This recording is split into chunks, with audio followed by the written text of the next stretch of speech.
The last poem in the book returns to the metaphor of the first poems about a lock. These descriptions of the lock reminded me of illustrations in the book The Secret Garden. Did you intend that connection, or did you have another lock in mind? Hi, Janine. When I started writing poems about my son's speech loss, it was really difficult because I didn't know how to relay this to a reader, how to express exactly what we were going through, how to capture the silence, the fear, the frustration, the heartbreak. And so I did a little bit of research because I thought in my mind's eye that what was happening was similar to trying to pick a lock. We had all of these specialists working with us. We had a great team of neurologists and speech therapists and developmental psychologists trying to help us find the answer. Because I felt like if we could find the answer, then we could figure out how to bring the words back. We could find a solution. And in my research, I found a reference to the Brahma lock, and they referenced it as a lock that was nearly impossible to pick. And it was developed by Joseph Brahma. It took somebody 67 years before they were able to crack the code, before they were able to pick the challenge lock that he had placed in a London storefront downtown. And I felt that was the most fitting image, the most fitting symbol, the most fitting metaphor to help describe my role and my frustration, my fear for my child in trying to bring those words back. Dear Megan, thanks for giving me the opportunity to read Unspeakable Light. As I was reading the collection, I was reminded of Lorca's The Boy Unable to Speak. And I was wondering who you were reading while writing this wonderful collection, and what do you think the influences were on your writing? Thank you. Hey, Abayu, really great question. Thank you. When I sat back and started to think about the influences and what I was doing and what I was reading at the time I was writing Unspeakable Light, I didn't realize how much of an influence what I was reading and studying actually had. So at the time that I began writing Unspeakable Light, I was also preparing to teach a class at Prescott College on mindfulness and meditation. And I was reading Cornfield and the idea of what silence is and means in the form of meditation and mindfulness and meditation theory really came into play. So thematically, that had a huge influence, not stylistically, but thematically.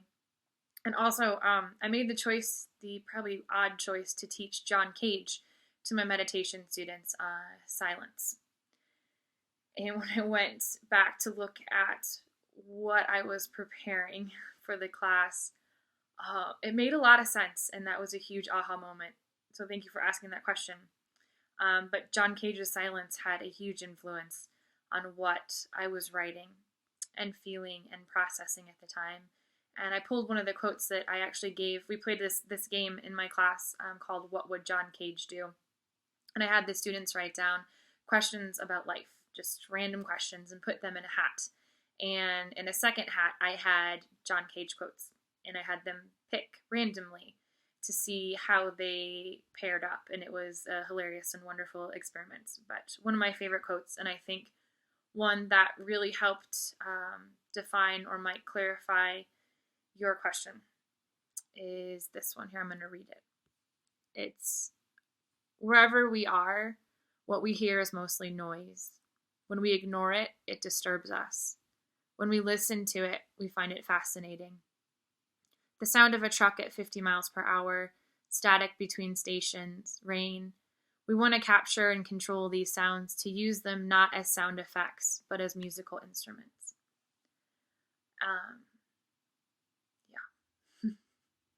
Thank you. When you write a number of poems about the same topic, how do you make sure that they are different enough from one another, and also that they don't become too private and too insular for the general reading public? The journey through my son's speech loss was incredibly private. And I think I probably share more in the poems than I did with friends and family as we were going through the experience. In part because it was easier for me to write about it and it was to speak about it. I did consider privacy and I did consider repetition. So with privacy, the elements that I felt were too personal or I wasn't comfortable sharing, I did my best through the sounds and the images to help the reader to feel those moments fully. So I didn't have to describe them in a way that felt invasive or risking any kind of information about my child. And one of the things that the Throwback Books book editors asked was if I would expand upon the diagnosis, if I would provide more information to help ground the reader. And at first I was really hesitant to do that because that felt too personal, that felt too private. But I realized in order for those poems to reach the reader in a way that they understood the gravity of the situation, I needed to provide that medical information.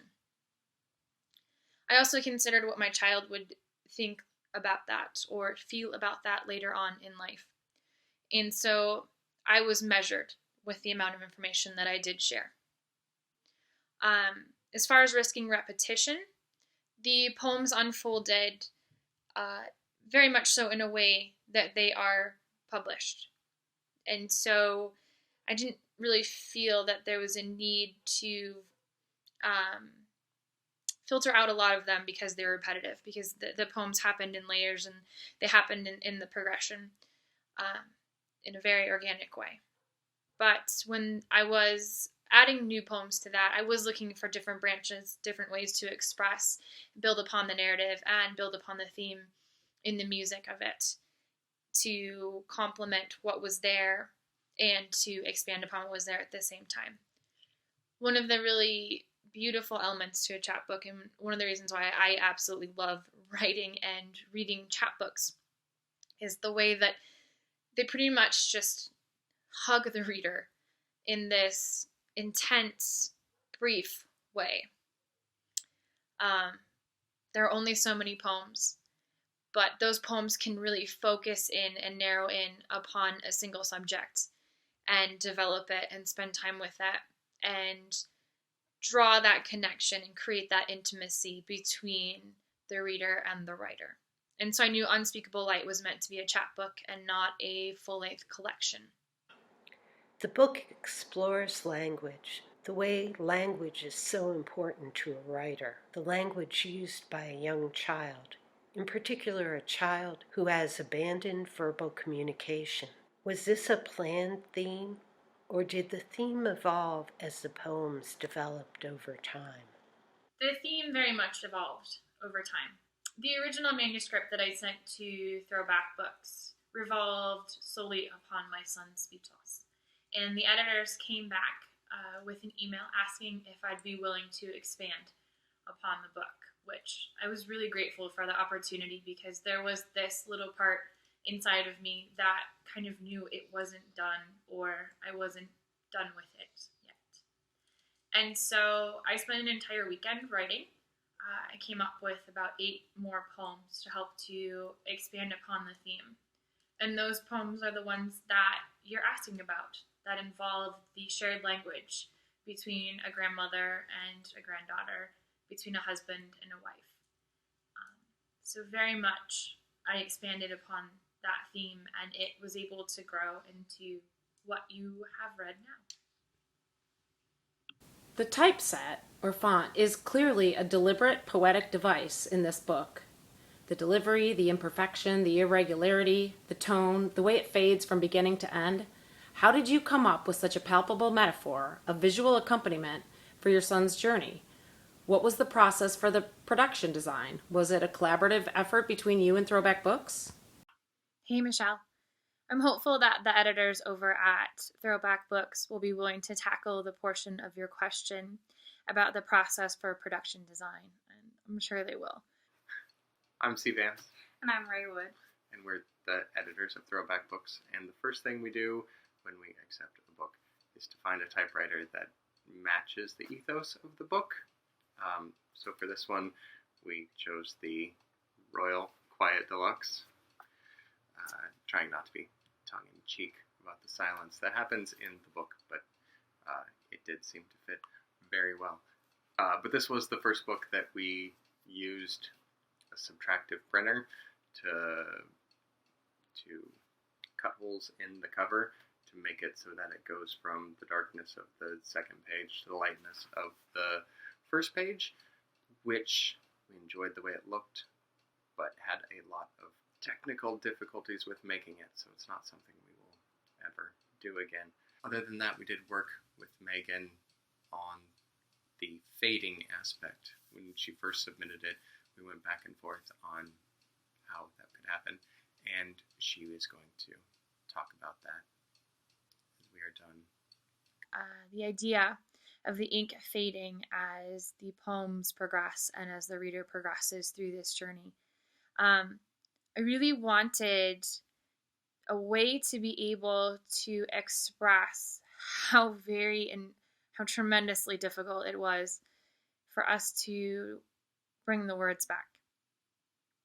And that feeling of what it was like when they were not there.